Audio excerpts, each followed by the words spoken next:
Hashimiwe Yehova, ukomeye waduhaye uyu muryango. Asaga n'uwenda kurira amarira y'ibishimo.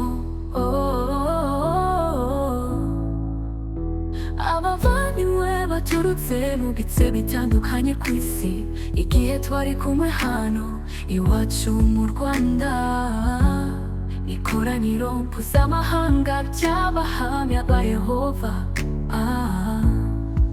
N'ibishimo bitangaje kuba mu muryango Imana yishimira. Yehova ntera imbaraga amenyeshe n'abandi baga uyu munsi w'ibyishimo, wakumbuje paradizo nshya turiyo.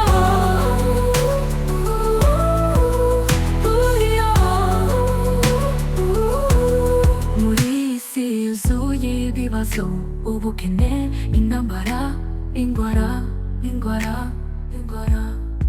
aho ikoranabuhanga rihugije benshi bari kurohama mu mwijima,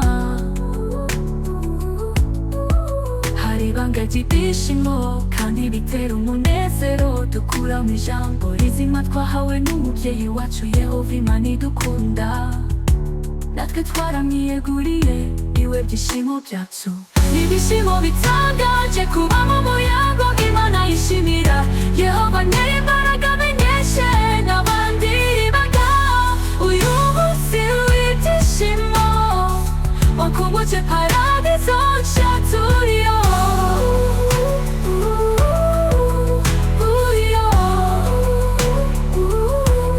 Mu materaniro no mu ikoraniro nk'iri, ihankubuza ibihe byiza by'ahazaza mu isi nshya.